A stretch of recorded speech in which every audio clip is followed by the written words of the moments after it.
because there's a lot of reasons, and it's not just attitude. A lot of it is incompetency. A lot of it is not enough experience. You know, Peter, I don't think you have an attitude, but I'm going to say that it is an attitude. Appraisers, they get offended, they don't want to be proven wrong, and they do cope with attitude. A decent human being would say, not that they're decent, I'm sorry, I'm speaking off market, would just say, okay, I hear you, Mr. Adamo, let me see what you have. Have an open mind to it.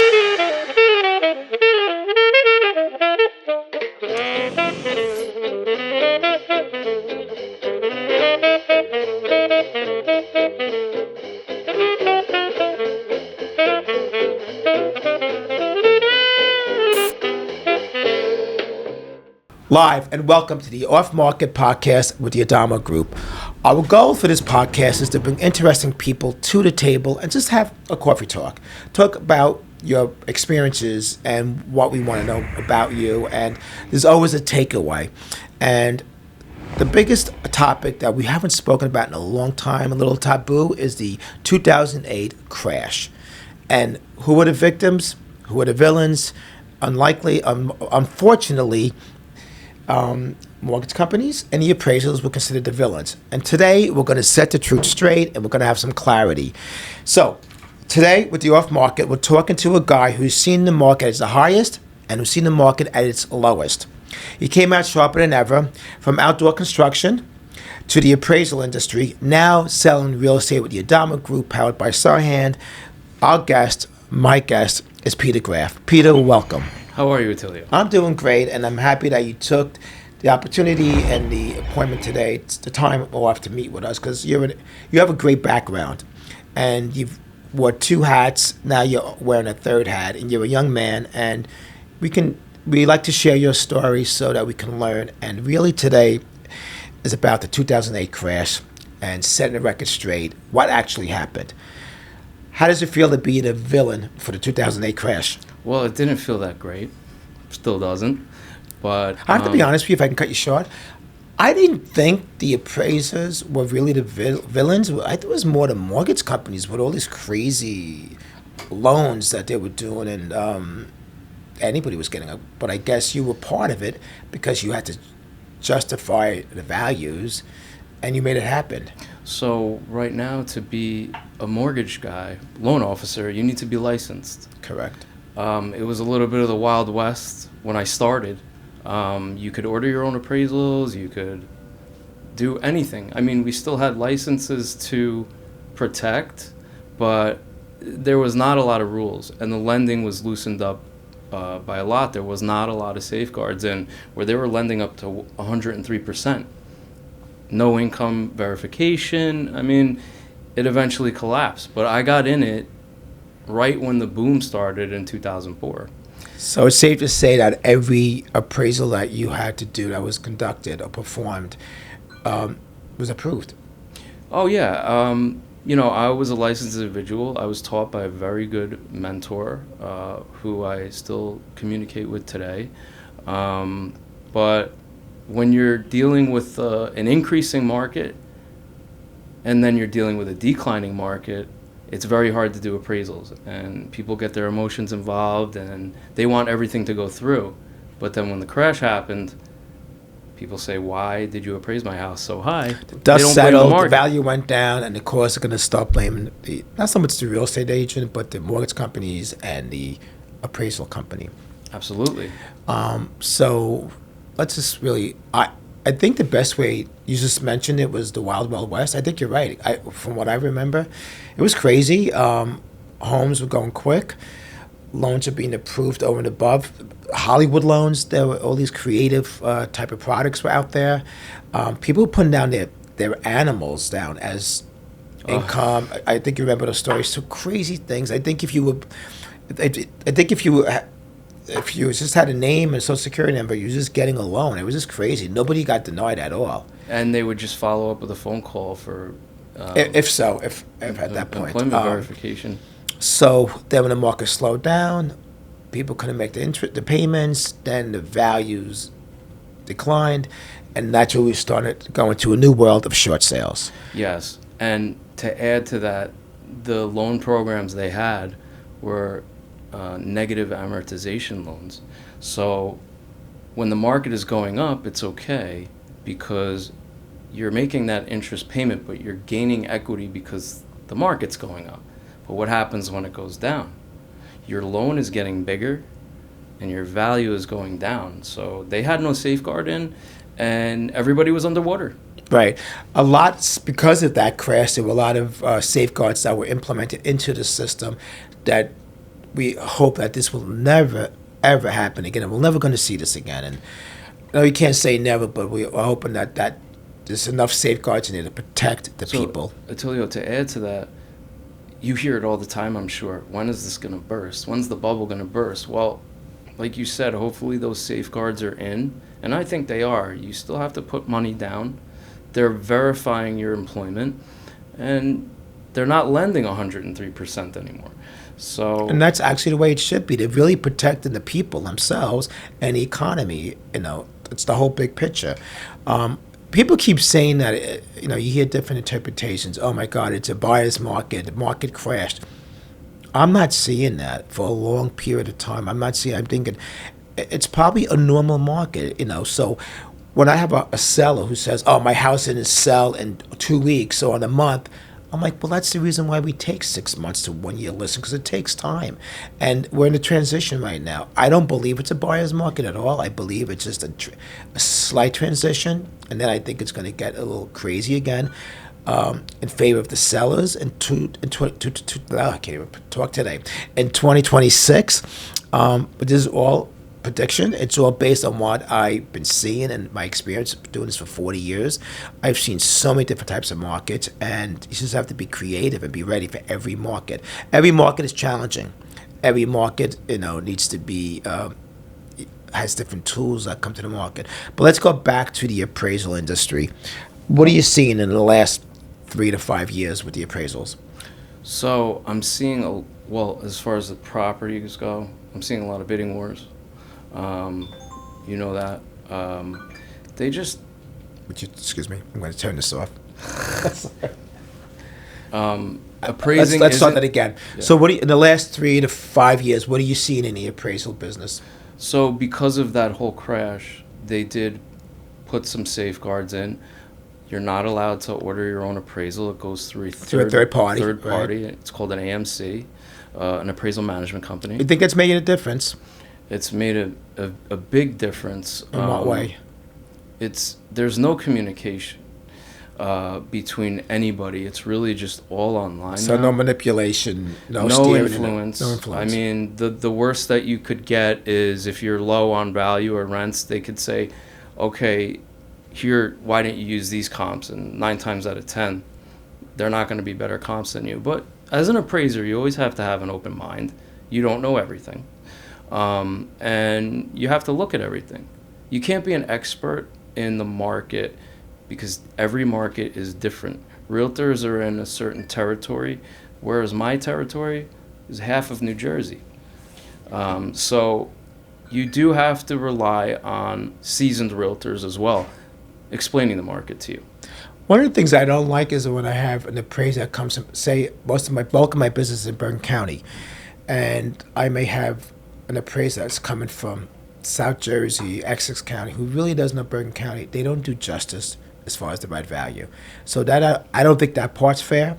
And then my other issue that I have with appraisers is when I think they make a mistake or there are other comps that they're not aware of, and I'm privy to it because they're off markets and I can bring it to the table and share it.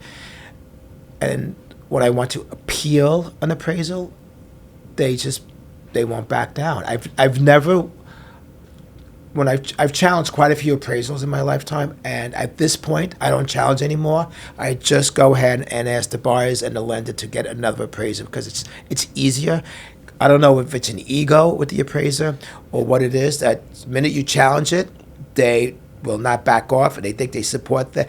And I found it much easier to just say, hey guys, let's pay for a second appraiser or a third, and let's get it done and go a different direction, and then it works a lot smoother that way.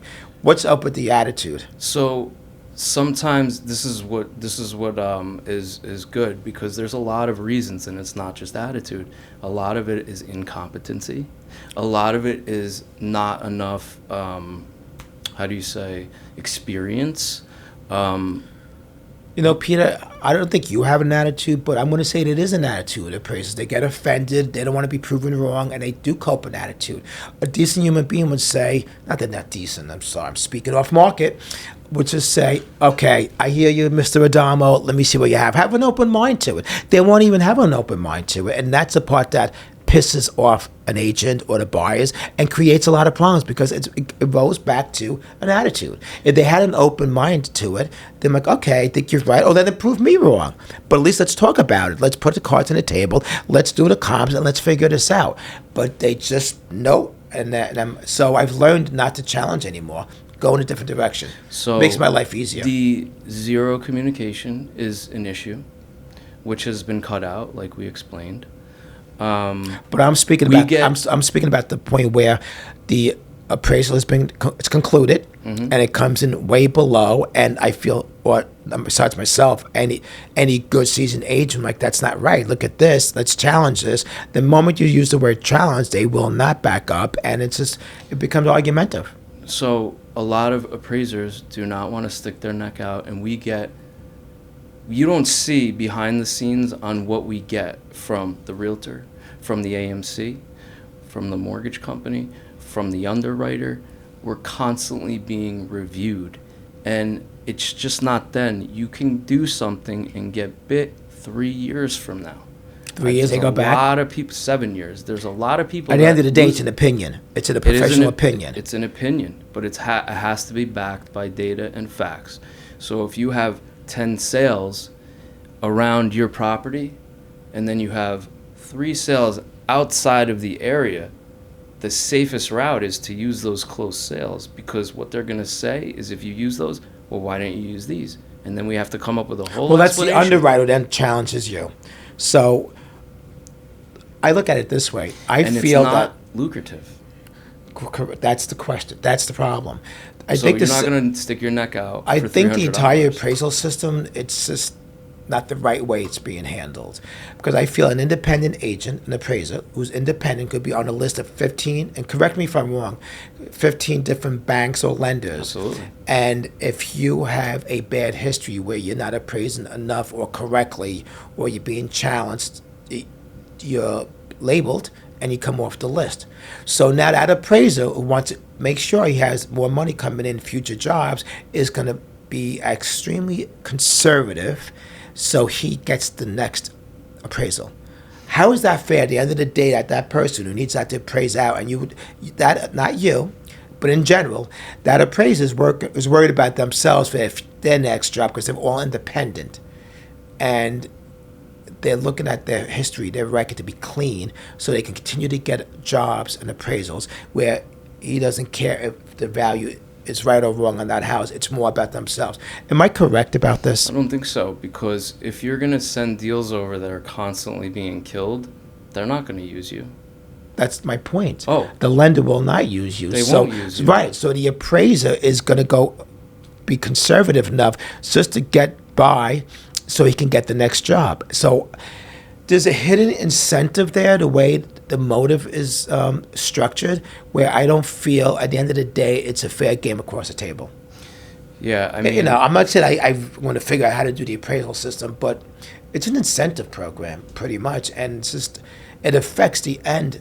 At the end, the salesperson or the realtor who spent months and months worked with this buyer, negotiated for hours and days, and bid a bidding war, and structured and got through the attorney review after the attorney then kills on the letter for simpler, whatever at the contract that we negotiated, he goes and backfires everything, and you have to start all over again. And then we get through that, and then the appraiser comes in, and then there's another challenge. There's hurdles and challenges, and the buyers and the realtors involved, they spend hours and days and weeks and months putting this together. It's got to be a better way to do this. it's broken. It's broken. It's broken. But it's always been like this. It's harder now with the AMCs, because Let's explain what the AMC is. So the appraisal management company is the third party that hires you from a bank, and it's randomly selected. So you will get somebody down the shore coming up here to do appraisals. Who doesn't know Bergen County? Who doesn't know the market? Doesn't know. And they're pissed off because they got an hour and a half of traffic to go back, and they're in a rush. That could be so, but we're also dealing with livelihood. It's our livelihood. We have a license to protect. You have a license to protect, a client to protect. So it's the appraisers don't have a way to explain themselves.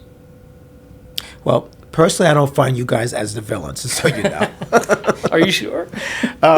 Maybe in the last crash, probably, but in the last 10 years, you guys have been on board, cooperative. There's been plenty of comps, so life is easier. I'm still old school, and I teach my agents to bring the comps to the table, copy of the sales contract, and I always highlight the difference from the MLS, what the subject property has, how many bedrooms, the square footage, and I found a few other homes that are insignificant to square footage and bedrooms yet sold at this number. So I do my homework, I present it, whether or not the appraiser uses it, I don't know. But up to now, I would just have to say the majority of appraisers have been wonderful to work with. They're more realtor friendly than they have been in a very long time. Well, realtors are getting us a lot of work. I did notice that. Excuse me? Realtors are getting us a lot of work. I mean, yeah. I've if it wasn't for that, then you can't just survive on refinance, right? Yeah. Let's face it. Who's refinancing nowadays? Well, you'll be busy soon again. So, Peter, let's talk about a little bit. We talked about the 2008 crash. Oh, I do want to add to that with bringing comps and stuff. There's where I disagree with appraisers, because a lot of them will just flat out refuse them, throw them out, be disrespectful in front of the realtor. I always take them. Yes. And have an open mind, because you can miss something. But what I do is not to get influenced. I write my own report, and then if I see that it's off by like 10 grand, 20 grand, something like that, then I'll see, well, you know what, how did they price this? And I'll look at their comps. And then maybe I'll follow up with a phone call and say, well, this is not comparable because it's fully renovated, and 9 times out of 10, the realtor knows that. And I respect when the appraiser goes out of their way and say, hey, I'm having a problem, we adjusted this. Could you have any off-market comps that you sold? Yes. Anything you can share with me? And I respect that, because you know what? At the end of the day, we're all in this together. Absolutely. And if we're not making sales and the market it changes, it does trickle down to the appraisals and so forth. And even think about the bigger picture. Homes are not selling. The department stores, the home goods, the Home Depot, the Lowe's, the appliances, that all gets affected. So we need to keep everybody working today. It's a big circle. Everything starts with the realtor. It's the origination of the realtor. If you don't have realtors, you don't have deals. Correct. Which is why I think robots will never take over our jobs, but at least while I'm alive. All right, so I want to wrap up a little quick. What your takeaway? How you want to clarify that 2008, the appraisers were not the villains at all. Help us out. Tell us what how that all came to a point where you guys were the villains, because I didn't see it that way. So a lot of us were pushed around by these mortgage guys, and they held work over our heads. That's before the AMC. That's before the AMC, which the AMCs took care of that. But we're only one guy as an appraiser, whereas mortgage guys have a big office full of people we get ganged up on. So we don't get to explain ourselves much. It was a difficult time to appraise because, like I said, a declining market, days go by and your value is less. That's a tough thing to deal with. So right now, there's a lot of data out there. The internet was in its infancy also. True. The MLSs have so much more data. Interior photos, we didn't have any of that.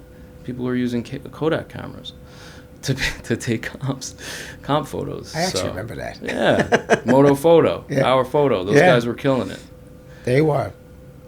All right, so again, agents versus the appraiser. We're not the deal killers, we're the deal protectors. Tell us about how you protect the deal. So there is a lot of emotion involved when you're purchasing a home. There's always the want factor. I want this. More as on the flip side, do you need it? And in order to get a mortgage, it's got to be worth it. A bank is not going to overpay for a property just because you fell in love with it. And if you want to overpay, that's up to you to come up with the difference. Gotcha. Okay, so the next theme, we're breeding burnout, not experts. Why are so many appraisers walking away from the business of the appraisal right now? You see that's true? Yeah. I mean, are there too many appraisers out there? No, I think there's not enough. Not enough? No, and when I first started, you have to do an apprenticeship of 2,000 hours. Usually takes like 2 years. I did it in 1 year. And banks allowed trainees to sign reports. Now they don't. So how do you get your hours? It's very difficult. There's no money in it. And it's all on commissions, correct? No salaries. No, it's well, welcome to my world. 40 years on commissions. Tough. I know. Yeah. Okay, so how do you feel at a 48? By the way, congratulations on the 100 million, was it, in Ultipan? Oh, yes, thank you. Thank you. It's impressive. Thank you. Appreciate that. A lot of hard work. So how do you feel at a 48, let me start this from the beginning. How does a 48-hour turnaround even allow for accuracy or integrity? Well, it doesn't. And so pressure sets in, timeline. And mistakes. Yes. Sometimes you have to follow up with the city. There's a lot involved with an appraisal. You have to do your due diligence. Yes. And you can't do that in 48 hours. Especially for properties got, let's say, a pipeline with a 50-foot easement. That does affect the value. Yeah. And if you can't find another home with that value, how do you justify devalue that or a negative factor to the value? Does that really set in, or is that sometimes accepted? It's just a matter of, like, I'll do a report and I'm stumped and I'm like, you know what, I need to sleep on this, and I need to, like, maybe in 3 days I'll say, oh, you know what, I'm gonna do this. I think that's how I can justify it, because if you're on a busy street, you don't have anything on a busy street. You got to be inventive. You got to support the characteristics of the property. How does it affect septic versus sewer? The difference? Is there a problem there? I mean, conformity. Right. If the town is mostly. Yeah. Let's pick a community where it's pretty much just converted to sewers, and now this particular person's still on septic. Negative impact? I would say. I mean, but there is public hookup. Why? Exactly. Really. It's a small fee to hook up. So why does the appraiser have to say, "Well, I'm going to take 20,000 for this, for that"? But why? We don't. You don't. No. So no negative impact. No, not it's just at a all. personal choice. If anything, the banks want to say, "Oh, do you have a comp that has the same thing, well and septic?" Common driveway, negative impact, or no difference? I mean. Depends. People think will it buy does. anything, but it is a little bit of a No, but from the negative. value point of view. Oh yeah, I would say it's a negative. Major? It depends on the buyer. Home is located 100 feet from a power plant. Well, is that power plant going to be gone one day? Because I would buy it, and then. But how does the appraiser look at this? You have to justify that location. So you have to find something by power lines, or maybe find something by an So airport. as realtors, we always preach the big threes: location, location, location. Absolutely. Does that affect an appraisal value?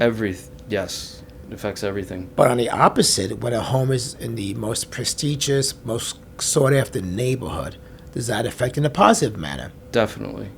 If you're in a And development, who's to judge what area is more predominantly favorable than another? the buyers, the demand, the prices. Values of the neighborhood. You can probably as say well, right? you can say that it demands a higher price. Zoning. Zillow's estimate or your appraisal? Let's talk about Attilio this knows estimate. how I feel about Zillow. So, do appraisers feel the same way realtors feel about appraisers, about the Zillow? I mean, Zillow has been a detriment and nothing but a non-credible source. So, speak about villain or victims. Zillow is the villain. Oh, they're a villain. You hear that, guys? They're the villain. A zestimate is nothing more than a average value of your neighborhood. And correct me if I'm wrong.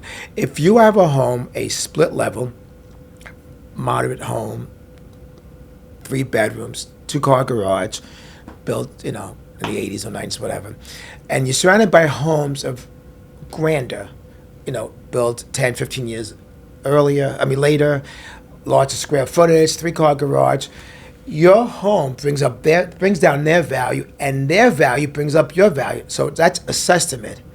Unfortunately, Zillow puts it in the font 8 or 9 at really low at the bottom of the page that most buyers do not read and sellers. So often I get, when I'm ready to do a CMA, excuse me, my salesperson said, well, my value is according to Zillow. And my question is, well, has Zillow been in your home? That's a good way to. And of course, they have not. So I then explain, look, Zillow is a estimate of the average value in your neighborhood, your street. So let's do this the right way. Let the the realtor come in, compare the comps, and if you're still not comfortable, then you can pay for an appraisal, have it certified, and that's a market value. Most people don't go that route. They trust the local experts to guide them in the right direction, so it's been wonderful. There have been times when there's been a challenge or maybe a home that is different, more challenging because it's unique, that I would say, you know what, let's get a professional appraiser in here. Let's see what it costs, a few $100, and then let's have a conversation after that. So sometimes I've gone that route where it's just a unique home that even I can't get comps, or I'm curious how the bank is going to look at it, that we get the appraiser to come in way in advance. What do you think about that? I think it's a good idea. I do it all the time for realtors. That whole situation about Zillow not being inside your home, I actually helped a realtor out because they tried to lower a price. It was a HUD home, and they wanted a certain price, and she said, nobody's going to buy this place. It needs complete renovation. So I did an appraisal, a true appraisal, interior, and I came in significantly lower, and they approved it. And she said, okay, now I can sell this home. They need to be educated, understand the market, because there's a lot of false perception out there. Yeah. Okay, Peter, if the next generation won't enter this field, who's going to tell the truth about our home's values 5 years from now? I would say appraisers. You don't think AI would have generated appraisal with enough comps out there that would start if there could implementing into your industry?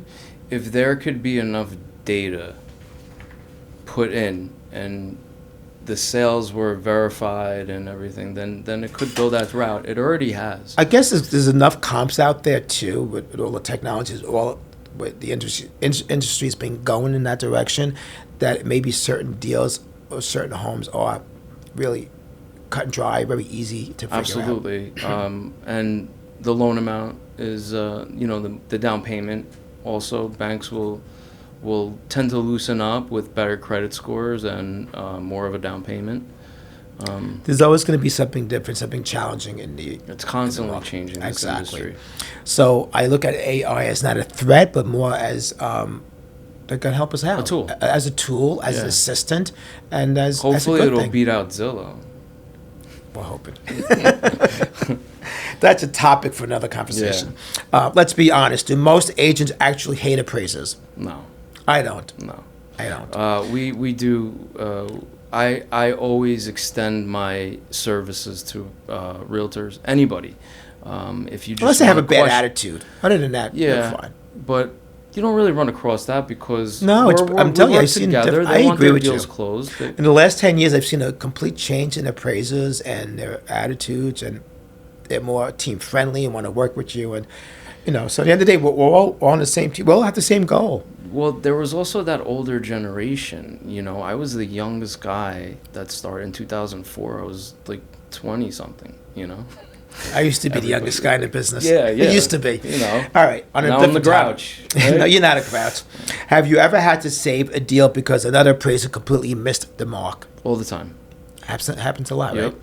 Maybe they were in a rush or they're doing deadlines. I think it goes back to inexperience and not sticking their neck out for that small fee. Okay.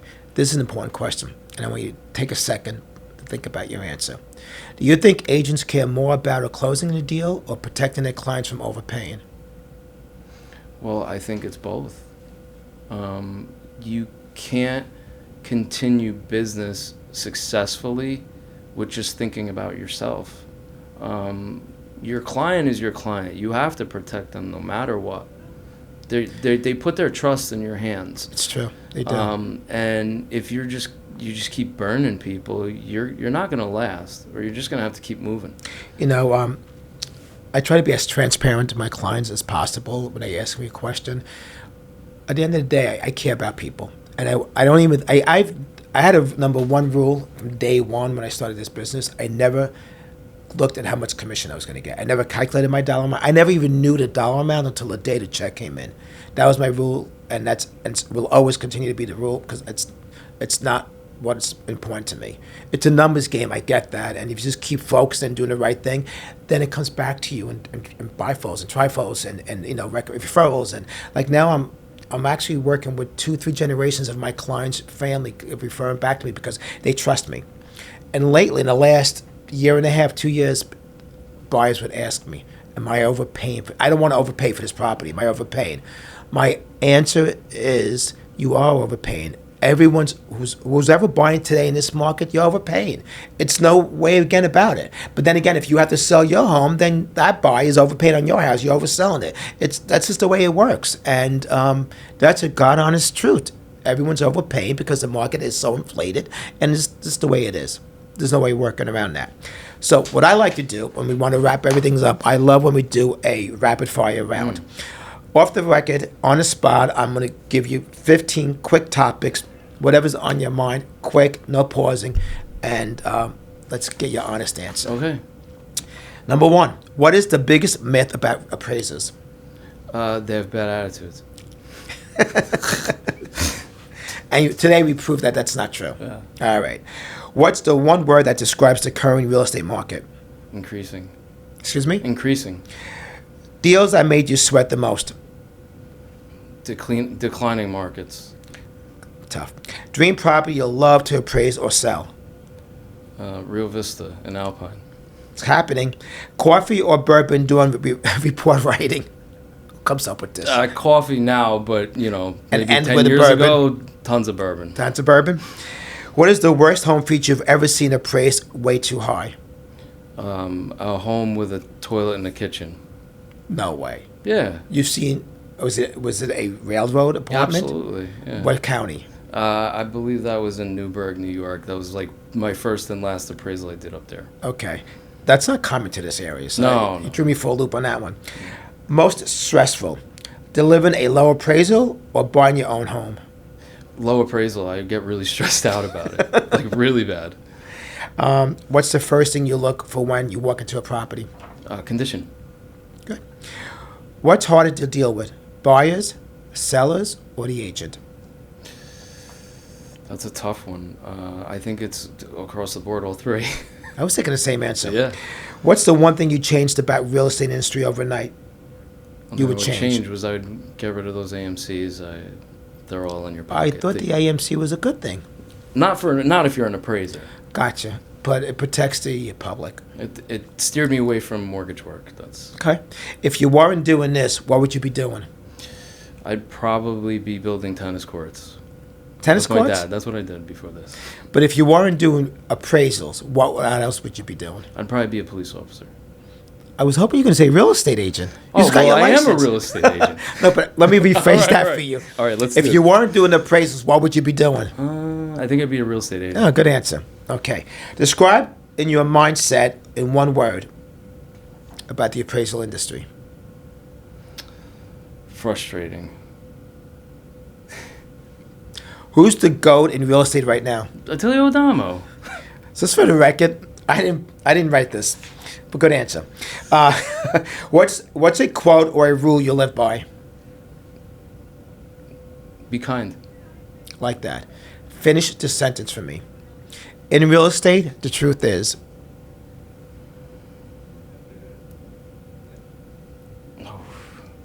Value is value. Okay, I like that. Yeah.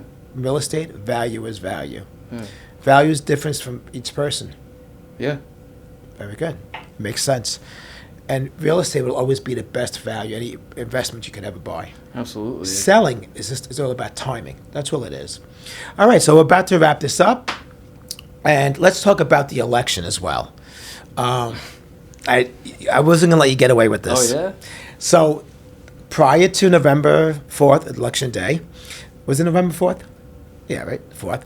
I was on vacation. Anyway, prior to the Election Day, there was a lot of speculation that if Mondami got into New York City, it was going to affect the real estate. negative impact to New York, a positive impact to Florida, New Jersey, and these surrounding towns. What's your take on this? I'm really not a political guy. There's nothing to do with politics. You're doing this for how many years? 23. 23. So you've seen some political movement where it affects real estate, positive or negative. What do you think this is? Positive to New Jersey or negative? I think it's positive. Negative to New York or positive? It could be negative to New York. I've heard a lot of chatter that people will move, but we benefit a lot in New Jersey sometimes. COVID was. True. A lot of people came to New Jersey. That was a fact. Yes. So I remember when COVID started and the world was shutting down. I'm like, what am I going to do for the rest of my life? It was the busiest time I've ever had in my life. And I can't believe that something good came out of a bad epidemic for many, many people. And I guess people started to realize, hey, New Jersey is a great place to live. Yeah. You get more for your land, and it put us more on the map right outside. I love New York City, but personally, I don't want to live in New York City.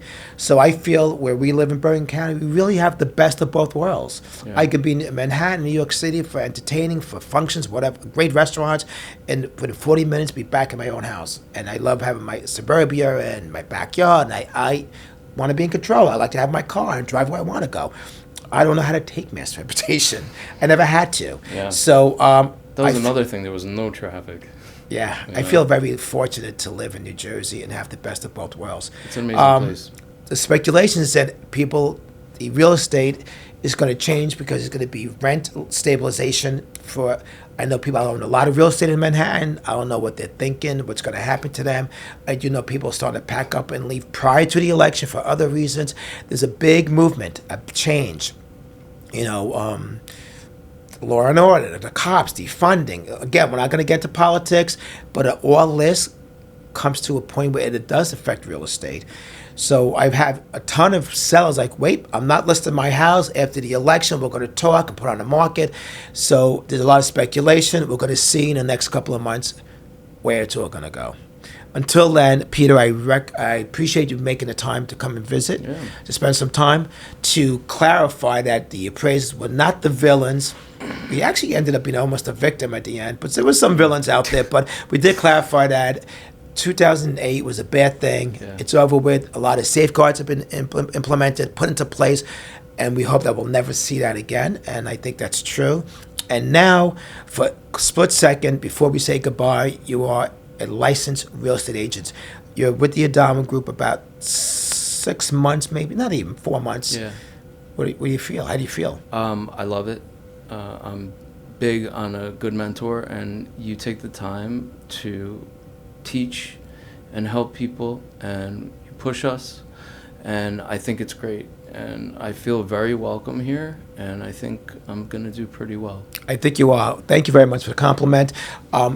I see a lot of potential in you. I also am impressed that 30 days ago you had no social media presence. And not only did you nip it in the bud, you're killing it. You just got 3,000 views on one of your videos you just did. And you remind me of myself, where you're not afraid to try. You're not afraid to make a mistake. So just keep on doing it. You're creating a social brand for yourself as part of your Adamo Group, Peter Graf. And you're doing everything that I'm teaching you to do, and then some, and you're taking it to the next level. I'm proud of you, what you're doing, and next year we'll have you back here again as the top agent, as one of the top agents for the Adamo Group, and not talk about appraisals, but talk about your real estate in the last past year. How's that sound? I look forward to it. All right, Peter, thank you very much for coming. Well, this is it. We conclude live with the Adamo Group. Hope you've enjoyed this, and we have some clarity on what has happened in the past, and we're excited for the future. Thank you.